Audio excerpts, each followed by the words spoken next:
Hello everyone, all of you are watching my channel FO dilemma. सो गाइज, आज की इस वीडियो में हम बात करेंगे आर्टिकल 6 के बारे में।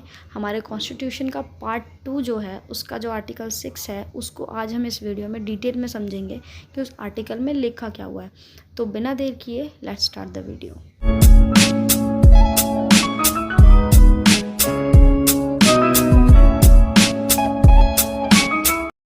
तो ये है आर्टिकल 6 और इस आर्टिकल 6 में बेसिकली क्या लिखा हुआ है?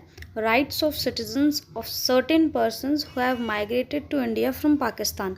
यानी कि जो लोग पार्टीशन के बाद उस वक्त पाकिस्तान से इंडिया आए थे, ये पर्टिकुलर आर्टिकल 6 उन लोगों की सिटीजनशिप के बारे में बात करता है।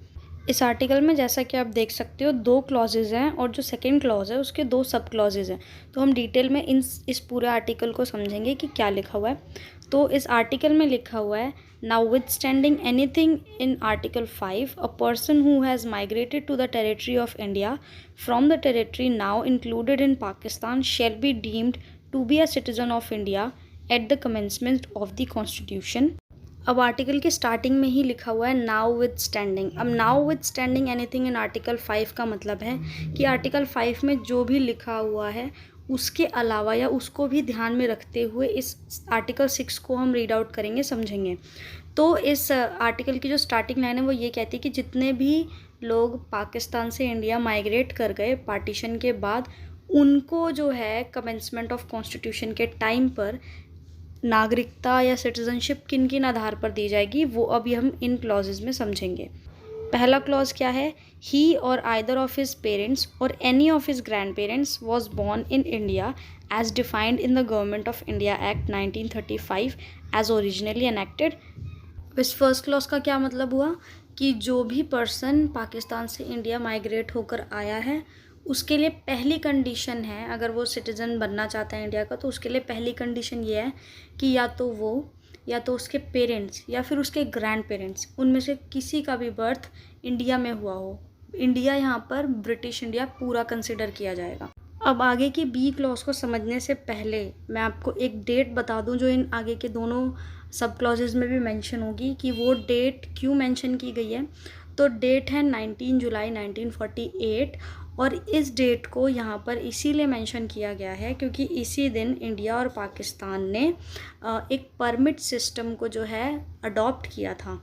अब वो परमिट सिस्टम क्या था? तो इंडिया और पाकिस्तान ने दोनों ने मिलकर एक 19 जुलाई 1948 को एक डेट फिक्स, मतलब इस डेट को फिक्स कर लिया और परमिट सिस्टम अलाउ कर दिया। यानी कि बिना परमिशन के इस पर्टिकुलर डेट के बाद कोई भी पर्सन इंडिया से पाकिस्तान या पाकिस्तान से इंडिया माइग्रेट नहीं कर पाएगा, क्योंकि पार्टीशन के बाद से कॉन्टीन्यूसली लोग जो है वो माइग्रेट कर रहे थे। तो इस डेट को फिक्स कर दिया गया और ये कह दिया गया इस परमिट सिस्टम के अंदर कि इस 19 जुलाई 1948 के बाद अगर कोई माइग्रेट करता है इंडिया से पाकिस्तान या पाकिस्तान से इंडिया, तो उसे परमिशन लेनी पड़ेगी। उसके बाद है बी क्लॉज, जिसके 2 सब क्लॉजेज हैं। तो हम पहले वाले को पहले समझते हैं।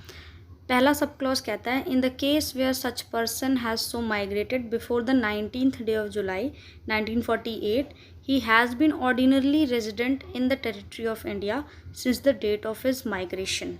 इसका मतलब ये है कि अगर कोई भी पर्सन पाकिस्तान से इंडिया माइग्रेट हुआ है 19 जुलाई 1948 से पहले, तो उसके लिए सिटीज़न बनने के लिए कंडीशन ये है कि जब से वो माइग्रेट हुआ है इंडिया में, वो वहाँ का इंडिया का एक नॉर्मल ऑर्डिनरी सिटीज़न बन जाए, यानी कि वो वहाँ पर परमानेंटली रहना शुरू कर दे।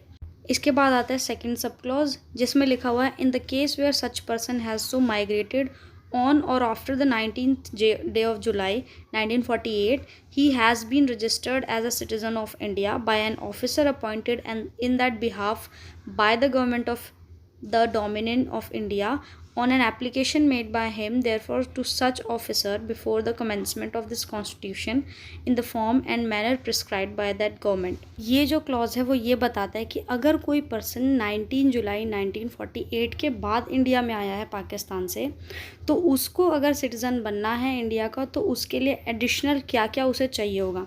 पहला कि उसको किसी भी गवर्नमेंट ऑफ इंडिया के बिहाफ पे किसी ऑफिसर को अपनी एप्लीकेशन देनी होगी सिटीज़नशिप एक्वायर करने के लिए। और अगर उस सिटीज़नशिप एक्वायर करने के लिए वो एप्लीकेशन दे देता है तो जब उसकी एप्लीकेशन अप्रूव हो जाती है तभी उसको इंडिया का सिटीज़न माना जाएगा। और उसके लिए एडिशनल कंडीशन ये होगी कि जो भी उसने एप्लीकेशन दी है वो कमेंसमेंट ऑफ कॉन्स्टिट्यूशन के पहले यानी कि 26 जनवरी 1950 के पहले दी होगी वो एप्लीकेशन, तब उस एप्लीकेशन को कंसिडर किया जाएगा। उसके बाद लास्ट चीज़ जो इस आर्टिकल में लिखी है वो लिखी है provided that no person shall be so registered unless he has been resident in that country territory of India for at least 6 months immediately preceding the date of his application. मतलब कि जिस भी पर्सन ने सिटीजनशिप एक्वायर करने के लिए अपनी application उस गवर्नमेंट ऑफिसर को दी है, उसकी एप्लीकेशन देने के बाद उसे कम से कम नहीं तो 6 months उस इंडियन टेरिटरी में रहना होगा। फॉर एग्जाम्पल, अगर उस पर्सन ने 1 अगस्त 1948 को अपनी एप्लीकेशन दी है सिटीज़नशिप के लिए तो उसे 1 जनवरी 1949 तक इंडिया में रहना होगा, तभी उसकी सिटीज़नशिप की एप्लीकेशन को अप्रूव किया जाएगा। तो यहाँ पर जो है पूरा आर्टिकल मैंने आपको समझा दिया। अब मैं कंक्लूजन समझा देती हूँ कि किन किन लोगों को सिटीज़नशिप एक्वायर करने के लिए क्या क्या कंडीशंस फुलफ़िल करनी पड़ेंगी। तो 19 जुलाई 1948 की डेट को ध्यान में रखते हुए जो लोग इंडिया आ गए हैं पाकिस्तान से माइग्रेट होकर 19 जुलाई 1948 से पहले, उनके लिए 2 कंडीशंस हैं इंडियन सिटीज़न बनने के लिए।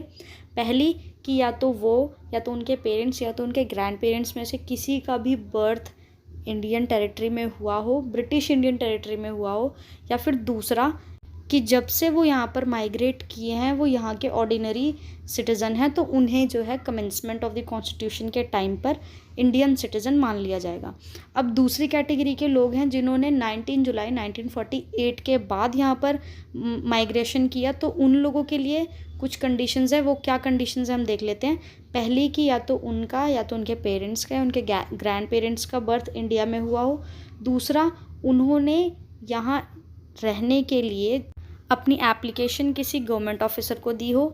तीसरी कंडीशन कि जब से उन्होंने एप्लीकेशन दी हो उस डेट से वो 6 months तक एटलीस्ट यहाँ पर रह रहे हों।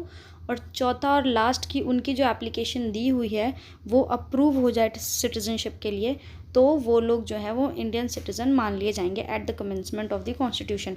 तो ये आर्टिकल यहीं पर ख़त्म होता है। आई होप मैंने डिटेल में सब कुछ समझाया है तो आपको समझ आया होगा।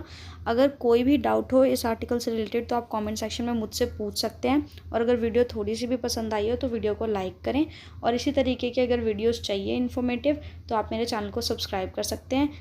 और चैनल सब्सक्राइब करते टाइम उस बेल आइकन को ज़रूर प्रेस कर देना ताकि मेरी कोई भी नोटिफिकेशन आपसे मिस ना हो।